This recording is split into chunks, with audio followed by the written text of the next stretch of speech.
How it be hums, it's your boy LeBlue from Soviet Elmo, back at it with another world building video. Today is going to be on my new sci-fi world building project known as Historia Celestia. It is based off of some of my favorite works of fiction, and actually got the idea from it from a dream that I had. Now, if you'll excuse the snoring sounds that are coming from my dog in the background. Um, my dog, I have two dogs, one's small, one's big, and the little dog jumped in the big dog's water bowl because his water bowl is literally a kiddie pool. So she got a little cold and wet and is now angrily sitting on my lap against my will. So, all right, let's get started. Introduction. Historia Celestia is the world-building Bible of Project Celestia, a journey into a cosmic fantasy setting. It was based on a dream I had and mixed with elements of various fictional worlds and pagan mythology, merely practice writing for more serious and original works. Note, this is in no way meant to be scientifically or cosmologically accurate. For instance, living on a lower gravity planet would atrophy the heart to the point of not being able to survive on a planet with higher gravity. And dark matter is extremely rare, dangerous, and not found sporadically throughout the galaxy.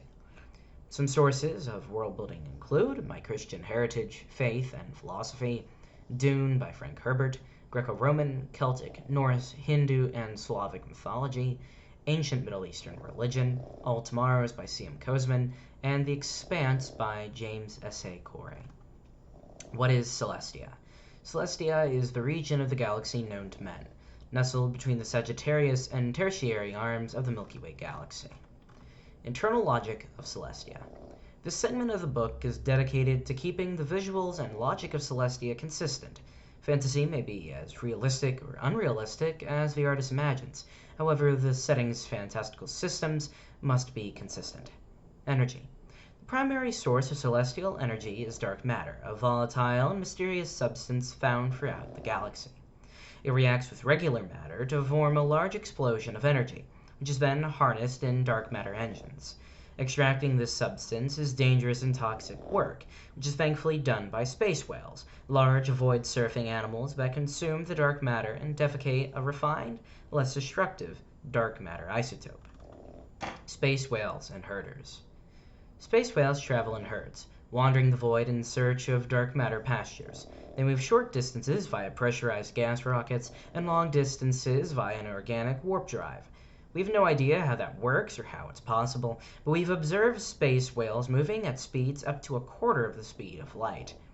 Because they're so hard to locate, and because they move so fast, entire herding communities form around the process of herding, protecting, and harvesting from space whales, primarily the Yttral, because they are already accustomed to zero-G environments. However, space whales aren't the only beasts surfing the void. Great space dragons lurk the outer darkness, hunting space whales and feeding off their flesh. Reaching sizes rivaling generation ships, the fight between a herding vessel and a space dragon is a sight to behold, the sapient beings not always winning. Space whales are regarded as sacred. To hurt or injure one is to incur the wrath of the clan. These beings can reach ages up to 3 million years old, taking 10 millennia to mature. They are also almost worshipped by the herding clans of Yttral, with many shamans attempting to contact with them in order to attain their wisdom. In contrast, the space dragons are seen as demonic forces of evil, the henchmen of the god of the void and darkness. Little is known of the biology of these creatures, except for their diet, ages, and hermaphroditism. How do ships work? Ships capable of stellar and interstellar travel are two totally different modes of transportation, comparable to the difference between a plane and a bicycle. Stellar vehicles most often use laser sail technology, a process where light from the local star or rays of lasers push against a thin metallic sail placed in front of the vessel. The average civilian craft moves at 1,000 kilometers per second, or roughly 9 hours from Terra to Mars, with speed-oriented or military vessels moving up to 9,000 kilometers per second. It isn't uncommon for the average person to own a sail ship, whether for work or play. However, the cost of fueling such a beast often results in people buying slower, solar-powered craft. Interstellar vehicles function by warping time and space around them. While yes, this eliminates relativity and propels the ships forward, it takes a tremendous amount of energy for this process to work. The fastest ships can only achieve 150 million meters per second, and while very impressive, it's a mere half of light speed. Because of the scale of Celestia, interstellar travel is expensive, slow, and for the average person, pointless. Levies, ambassadors, researchers, and other interstellar personnel are most often kept in cryochambers in order to prevent aging. Navigation is crucial to interstellar travel, as 1 degree off and you'll end up lost in the void, wrecking into dark matter, or hitting a star. To combat this, every faction and race, regardless of their mutual hatred, have vowed to share star charts to provide safe routes for ships to take, weaving in between fields of dark matter. Nations, empires, and polities. As a general rule, each planet is an independent state, based off a shared racial identity stemming from the necessary adaptations to their environment. However, there are definitely unique political atmospheres from system to system. Sometimes there's a system-wide empire, or a plethora of nation-states on one world. Regardless, there are two overarching religious, legal, and political systems in Celestia, following the borders between humanity and the Sariana. Despite the pride has in one's species, race relations are still a hot-button topic, with arguments over who is the closest to the original form, the strongest or most intelligent, often getting violent. Some of the adaptations needed to survive on foreign worlds can turn one species into many. Trade, war, and interspecies interactions. Interstellar trade is limited to exclusive and luxury goods, as the vast majority of what is needed or wanted by the common folk can be found within the local system. However, the dominant interstellar traders are definitely the human Yatral, who follow the herds of space whales across the celestial void, stopping along the way to exchange goods with the locals. Common trade goods include slaves, technology, and dark matter, the energy source of the universe. Interstellar warfare is an uncommon occurrence. Why would I conquest other star systems when there are plenty of people I can impress in my own? War in Celestia is either small-scale, interplanetary conflict, or millennia-long fights to the death, ending in the eradication of an entire species. Traveling the galaxy is expensive, and warfare even more so. There are two theaters of battle within celestial combat: void and terrestrial warfare. Void warfare is a grinding and dehumanizing affair, lasting decades, maybe even centuries, based off who can take the most laser fire and who can return the favor the quickest. In comparison, terrestrial warfare is much like the battles of old, with swords and guns and tanks and ships. A staple of combat in Celestia is the energy shield, regardless of whether one is in the void or on solid ground. There are two forms of shield: quick and slow magnetic fields, powered by dark matter turbines. Dead shields repel slow-moving objects, often used as doors, fences, and riot control, giving them a reputation as civilian technology. These shields cover most inhabited planets as to prevent orbital bombardment. Dead shields are very effective against beams of energy, such as lasers as well as radiation, making their use on ships paramount. The wide-scale use of dead shields is made feasible by their relatively low energy use. In contrast, the quick shield repels any fast-moving object and requires more energy. Military vehicles, tanks, and soldiers primarily use these to block out projectiles, with the latter having to carry heavy dark matter batteries for power.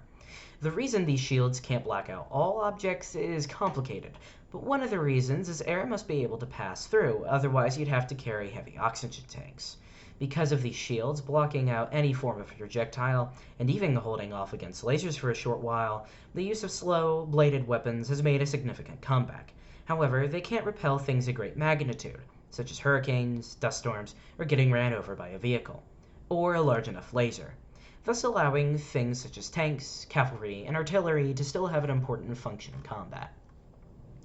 Doubling up on shields is a death sentence, as the conflicting magnetic fields will rip apart or crush together anything inside its sphere.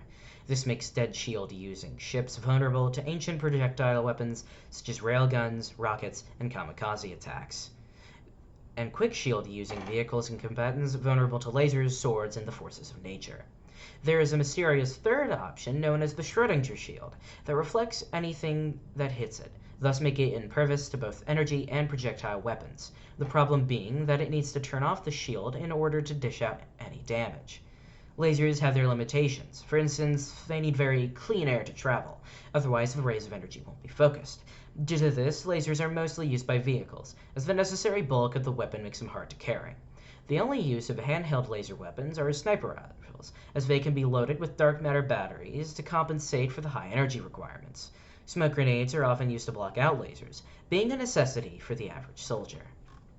AI and tech.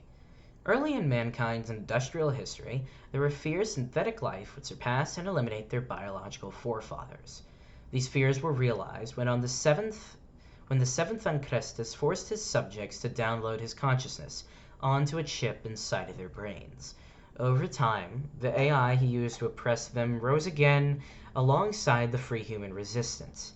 The two sides, now victorious, made a treaty stating that they would not tamper with any conscious being, biological or mechanical, and the androids and men have coexisted henceforth. In the history of the Sariana, they violently eliminated their robotic creations, vowing to never again create thinking machines. Androids come in many shapes and sizes, mostly dependent on what their current needs are.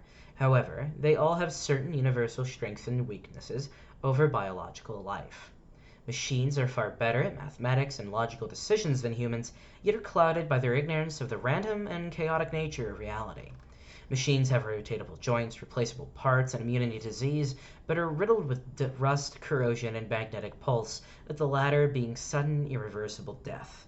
They don't require food, water, sleep, or oxygen, but they have to guzzle immense amounts of energy just to maintain their inner processors, spending half their days on the charger.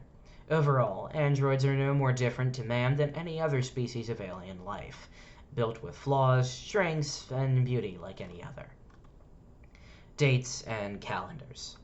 The human dating system is based around the discovery of warp drive, BW, before warp, and AW, after warp, respectively.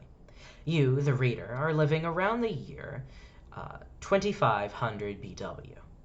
Months of the imperial year. Januar, Freya, Marca, Ilimpar, Imperator, Achta, Sexta, Lokri, Rama, Segunt, Kalima, and Doakim.